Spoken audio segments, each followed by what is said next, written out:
Salut à tous les amis, c'est le Gingui, on se retrouve pour une nouvelle vidéo sur une présentation de decklist budget. Alors là du coup le deck c'est le deck monde virtuel. Avant de commencer la decklist, je vous laisse vous abonner si ce n'est pas déjà fait, activer la cloche de notification pour recevoir toutes les nouvelles vidéos qui vont sortir, etc. Il y aura des vidéos d'autres vidéos qui vont sortir, hein. Le problème là c'était j'ai eu des gros soucis d'internet, etc. Et donc c'était un peu compliqué en ce moment. Et sinon, j'allais dire, mettez le pouce bleu, partagez la vidéo, etc., etc. Vous connaissez les bails. On va tout de suite passer au main deck. Alors du coup, le deck monde virtuel coûte environ entre 35 et 45 euros à peu près environ. J'ai regardé plus ou moins les prix en ce moment. Si vous achetez tout chez le même vendeur, etc., ou même par échange, les cartes sont très faciles à voir, ne coûtent pas cher parce que du coup, elles ont été rééditées plusieurs fois. Donc voilà. On commence tout de suite par la plus belle, Lulu que j'ai eu d'ailleurs dans la MP21, hein, et pas très très cher. Elles ont toutes un effet en commun, hein. Le premier effet, c'est que vous pouvez, je vais vous mettre par exemple, voilà. Si le premier effet, par exemple, si qu'ils ont tout en commun, c'est par exemple vous ciblez une carte, donc là, une carte monde virtuelle, donc là c'est une magie. Vous envoyez soit un monstre, soit un piège, par exemple, euh, et vous allez pouvoir utiliser un effet selon le type de carte que vous avez envoyé. Euh, du coup, Lulu, Savox P, on la joue en x3. Ouais, c'est ça, Savox P, on la joue en x3, c'est la tuto du deck. Elle est niveau 3 synthoniseur, donc c'est assez intéressant. Et elle, quand elle est invoquée, vous pouvez donc du coup l'invoquer en main en ciblant une carte monde virtuelle. Vous envoyez une carte de type différent, c'est-à-dire monstre, magie ou piège. Et vous allez tutoriser une carte de type différent que vous avez ciblée et envoyée au cimetière. Donc du coup, si vous avez ciblé un monstre, vous avez envoyé une magie par exemple, et ben, vous allez pouvoir tuto une piège, etc. Voilà, ça paraît compliqué là sur le moment, mais en vérité c'est très très simple à comprendre et ça s'apprend très très vite. Donc elle du coup c'est le tuto du deck, elle est niveau 3 synthoniseur et puis voilà. On va jouer 3 Yexi. Alors les ratios, les ratios monde virtuel, je les ai pas inventés, hein. Je vais vous le dire, les ratios monde virtuel c'est assez classique quand même. Yexi lui qui du coup s'invoque spé de la main, hein, comme toutes les autres.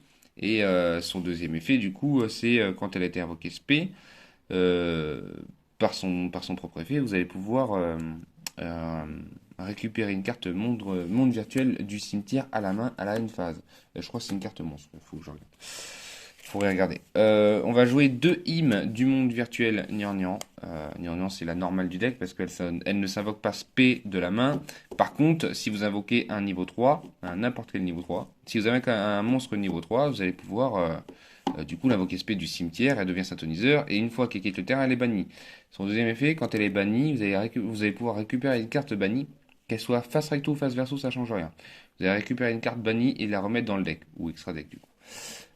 x2 parce que c'est la norme du deck. En une seule fois, c'était un peu juste. Alors moi du coup, je vous conseille pas de la mettre qu'en x1 parce que c'est un peu juste et ces deux effets sont intéressants, mais pas au point d'en jouer 3 non plus. Donc moi je trouvais que 2 c'était un ratio qui était, j'ai envie de dire, presque parfait, hein. Donc on peut pas mettre 1,5. Donc 1 c'était trop juste et 3 c'était trop. Donc du coup j'ai pas eu trop le choix, j'en ai mis 2. Là-haut, lui, ça Vox P, du coup, comme quasiment toutes les autres, hein. Et quand elle a été invoquée SP par son propre effet, vous allez pouvoir reborn un monstre monde virtuel du cimetière. Et c'est un niveau 6 non, qui est synthoniseur et psychique aussi. Euh, on va jouer également du coup 3 Kirin du monde virtuel Lily.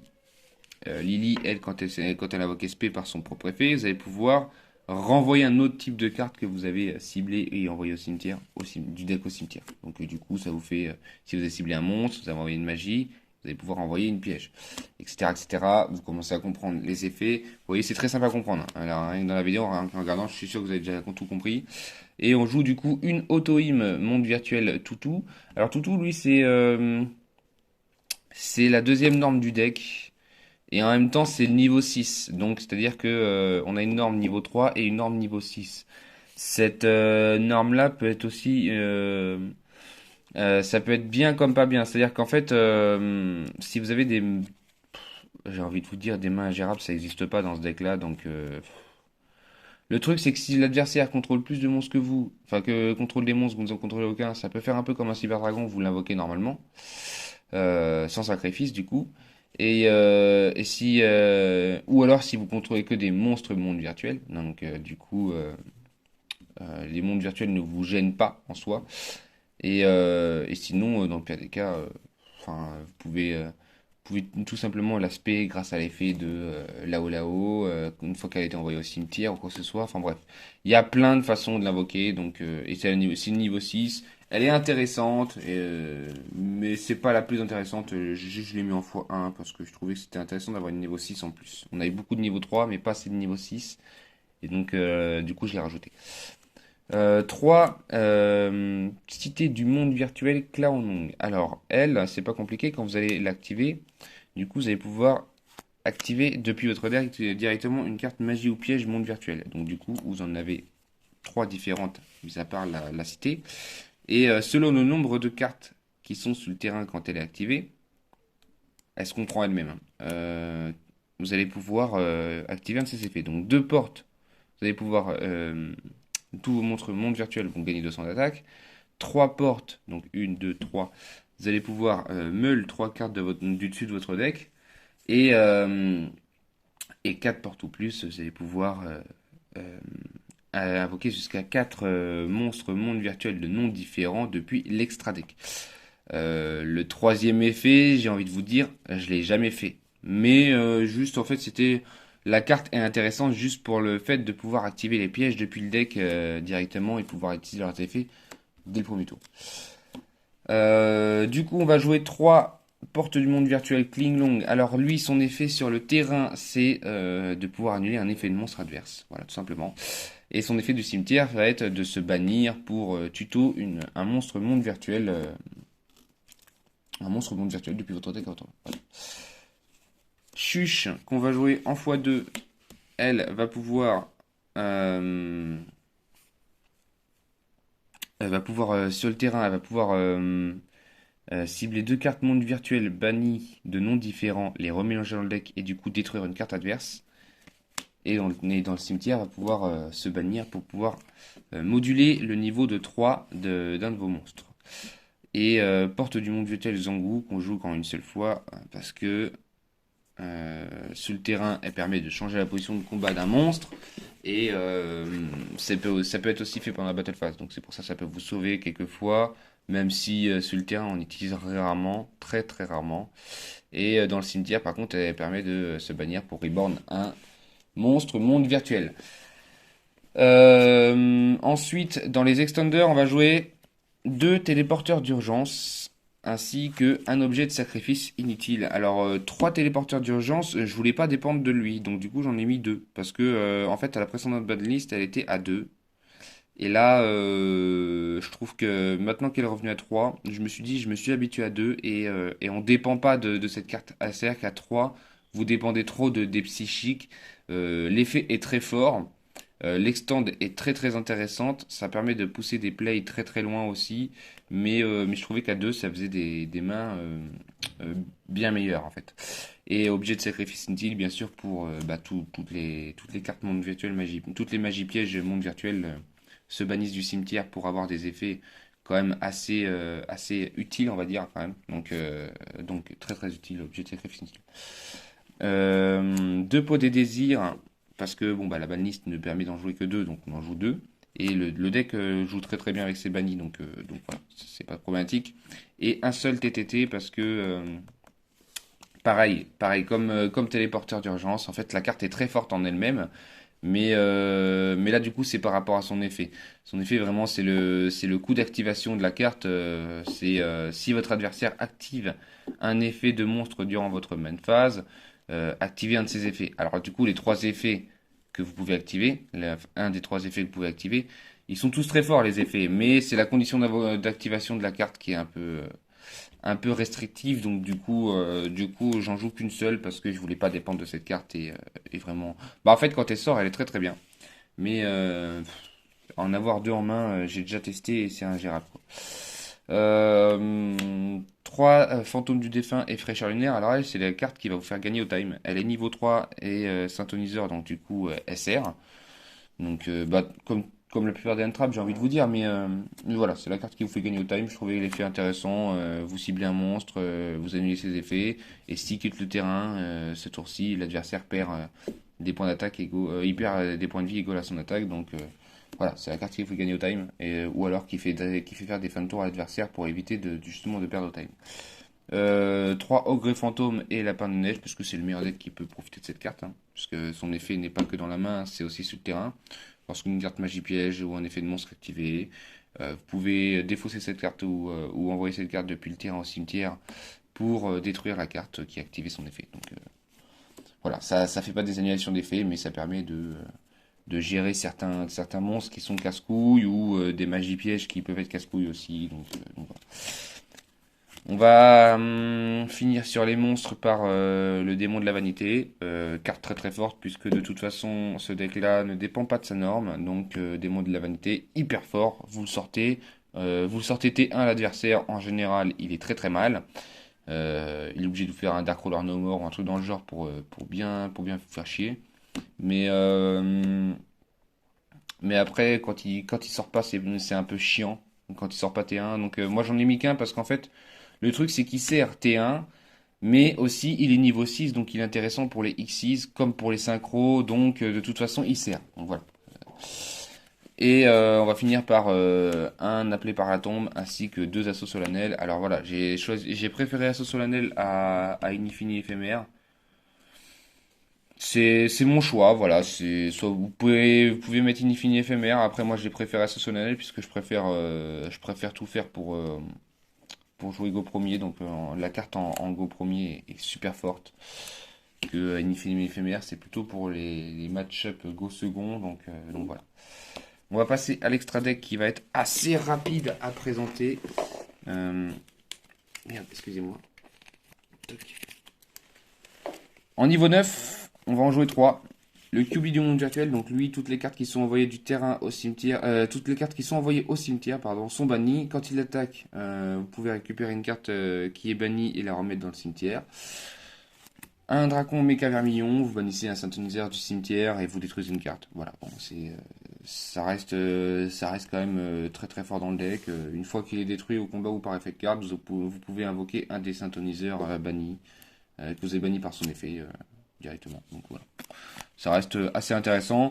Et Trishula, le dernier niveau 9 qu'on va jouer parce que j'en joue qu'un parce qu'en fait je le sors rarement. Quand il sort, en général, il fait mal, mais quand il sort, ça veut dire qu'on a pu pousser les combos assez loin et l'adversaire, en général, s'il voit Trishula, ça veut dire que derrière, vous avez déjà QB, ou alors Dragon Méga Vermillon, ou alors d'autres cartes qui sont encore plus pétées. Et là, dès qu'il voit Trishula, c'est que vous avez pu pousser le play assez loin pour finir l'adversaire. Et en général, il va concéder la game. Euh, on va jouer une bête du monde virtuel Juju. Tant qu'il y a deux monstres d'attributs ou de types différents, elle est non destructible au combat, je crois. Au combat ou par effet de carte. Mais de noms différents, vous pouvez bannir. Attendez. Si vous contrôlez minimum deux monstres dans votre cimetière du même type et attribut d'origine, pardon, excusez-moi, mais de noms différents, vous pouvez bannir deux monstres du même type et attribut machin de votre cimetière, puis cibler une carte sur le terrain, envoyez-la au cimetière. Ah. Non destructible au combat ni par des effets de cartes. Tant que vous avez. Ouais, voilà. C'est ça. Non destructible au combat ni par des effets de cartes. Tant que vous avez deux monstres du même attribut et de type. Et du même type, mais de noms différents. Le deuxième niveau 6 qu'on va jouer, c'est Dragon Corail parce qu'elle nous fait piocher. Et parce qu'il est dragon. C'est un dragon synchro synthoniseur. Donc c'est très important, c'est qu'il est dragon et synthoniseur. Et en plus, il nous fait piocher une carte. Ça va être important plus tard. On va jouer un Zeus avec un petit package niveau 6, donc Ptolémie M7, qui renvoie une carte en main. Numéro 39, au-delà de l'utopie, qui met tous les monstres de l'adversaire en position d'attaque à 0. Voilà. Et on va jouer le Phénix du monde virtuel qui va pouvoir bannir une carte sur le terrain de l'adversaire et dans un des cimetières. Donc voilà, ça c'est le petit package niveau 6 qui est assez intéressant quand même. En niveau 3, j'en joue qu'un seul. J'ai préféré numéro 75, ombre de machin truc machin, numéro 75 là. Lui, il est assez intéressant parce qu'en fait, à partir du moment où l'adversaire vous bloque certains plays avec vos niveaux 6 et donc du coup vous avez que des niveaux 3, ça peut être intéressant de se terminer avec un numéro 75 qui va, tous les deux, en détachant deux matériel, annuler un effet de carte en fait. Donc voilà, c'est une annulation d'effet en détachant de matériel. C'est assez fort et dans le deck c'est gratos. Voilà, dans ce deck là c'est gratos. Un Tzolk'in Utimaya avec bien sûr les deux cartes qui vont avec. Alors la première carte, je pense que vous l'avez déjà deviné, c'est Dragon Synchro de l'aile de cristal. C'est la carte que tout le monde utilise dans le deck. Hein, bien sûr, tout le monde joue dans ce deck-là, tout le monde joue Tzolk'in Utimaya. Et tout le monde joue Dragon Synchro de l'aile de cristal parce qu'il gagne de l'attaque, il annule des effets de monstres. Donc c'est assez fort quand même. Et je me suis dit, on pourrait pousser le truc un petit peu plus loin en mettant quand même un dragon rose noir, parce que Tzolk'in Utimaya dit un dragon synchro de niveau 7 ou 8. Et donc, le niveau 8, ça va être le dragon synchro de l'aile de cristal. Et le niveau 7, ça va être le dragon rose noir. Pour, voilà, lui c'est plus T1 et lui c'est plus quand vous commencez T2 pour vraiment finir l'adversaire d'un coup. Vous allez faire dragon de Tzolk'in Utimaya. Bam, allez hop, dragon rose noir. Voilà, je termine. Je te rase le board. Et en général, mon adversaire est pas très très bien quand c'est comme ça. Donc voilà. Et pour finir les deux cartes de l'extra deck, on va faire un petit bout dragon boueux et un petit soldat dragon sombre aux yeux rouges. Et c'est pour ça que le dragon de corail est intéressant, parce que le dragon de corail peut servir avec le dragon boueux, le bout dragon boueux, pardon, pour le soldat dragon sombre aux yeux rouges. Ou alors vous pouvez très bien utiliser ce que moi je fais souvent c'est ça, c'est le play, ça va être Tzolk'in Utimaya. Vous allez invoquer bout dragon boueux. Et donc du coup avec les deux là vous allez faire Dragoon, puisque de toute façon vous avez déjà un de ces deux là sur le terrain. Et souvent on a aussi celui-là, donc du coup ça nous fait quand même ça nous fait quand même un beau trio, un petit Dragoon, un dragon synchro de l'aile de cristal et un petit QB. En général l'adversaire il s'en relève assez rarement quand même. Sinon, il n'y a pas grand chose à dire sur l'extra deck. Voilà, je vous ai déjà tout expliqué plus ou moins quand même. On va passer au side. Le side, je vais pas vous mentir que je l'ai fait un petit peu à la va-vite. Et puis c'est surtout que bon voilà, le side est personnel à chaque joueur, donc voilà. Moi j'ai mis une faux artefact avec deux floraisons de cendres et jouer printemps parce que la carte reste quand même intéressante, même si en ce moment c'est pas la meilleure, mais la carte reste quand même très intéressante. Donc voilà, il y a quand même des plays à tuer avec, donc très très intéressant quand même. Les trois pièces de structure Psy-Gamma avec, bien sûr, le pilote qui va avec. Hein. Donc là, pareil, c'est un psychique, mais le problème, c'est quand même son coût d'activation qui demande à n'avoir aucune carte sur le terrain. Donc c'est vraiment quand vous commencez second et puis vous savez que l'adversaire va faire des effets de la mort qui tue. Griffe de Noël. Alors lui, c'est un petit kaiju. C'est une sorte de kaiju, mais niveau 6. Ce qui est assez marrant, c'est qu'on arrive au Père de Noël, donc du coup, c'est un peu marrant. Griffe de Noël, une carte de speed duel qui est pas chère du tout. Je l'ai eu dans le pack de Bakura et Marek, je crois. Dans le petit deck de structure de Bakura et Marek speed duel. Il est niveau 6, c'est un petit kaiju. Allez hop, tu sacrifies un monstre adverse, tu le mets en position de défense. L'adversaire va piocher une carte à la fin du tour, mais c'est pas grave, puisque de toute façon, avec ça, vous allez souvent gérer des gros tons ou des grosses cartes un peu casse-couilles. Trois typhons d'espace mystique. Alors, c'est parce qu'en fait, dans ce deck-là, on respecte quand même énormément les pièges adverses. On respecte énormément euh, tout ce qui est rivalerie, tout ce qui est combat en présence de l'empereur, tout ça là on va vraiment respecter et Typhon d'espace mythique. En plus il peut servir également pour faux artefact, donc voilà. Je préférais, ah oui, il y a un petit truc en plus, Typhon d'espace mystique, je le préférais à Tourbillon Jumeau parce que il y a quand même des coups d'activation les cartes magie piège monde virtuel si je me trompe pas. il y a quand même les coûts d'activation à la fin pour activer leurs effets, de défausser une carte après avoir activé l'effet. Donc voilà, je voulais les mains se vident très très vite dans ce deck là, donc voilà. Un petit plumeau d'Amarpi parce que pareil, toujours dans la même optique, on respecte énormément toutes les cartes pièges qui vont vraiment nous casser les couilles. Et pour finir, on va jouer quand même deux barrières dimensionnelles. Pour l'instant, tant qu'elle n'est pas bannie, autant l'utiliser. Et un mouchard électronique qui remplace Red Reboot, puisque c'est pas aussi fort que Red Reboot, mais voilà, ça annule le piège et ça le remélange dans le deck. Donc moi, je trouve ça quand même assez fort. Je trouve ça dommage que c'est pas, est-ce que c'est une carte qui est très peu utilisée, surtout qu'en plus c'est une carte qui est vraiment qui est très budget et qui en plus fait le taf, quoi. Elle fait le taf.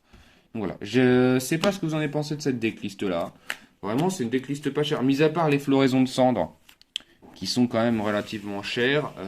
Après, elles ont été éditées dans le deck de structure, donc le prix reste relativement raisonnable, surtout que vous n'êtes pas obligé de les prendre en français, vous pouvez les prendre en anglais.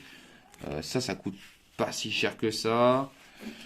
Le reste des cartes, il y a rien qui coûte cher dans ce deck-là, hein. Franchement, Zeus qui est à 10-15 balles. Ça va être un des plus chers. À 10-15 euros. 10 euros, je crois, en anglais. Aile de cristal qui doit être à 4-5 euros. Et, euh, et Dragoon qui doit être à 10 balles, je crois. Un truc dans le genre. C'est vraiment les cartes les plus chères du deck. J'espère que ça vous aura plu. Et puis, on se retrouve bientôt pour de nouvelles vidéos. Bye tout le monde.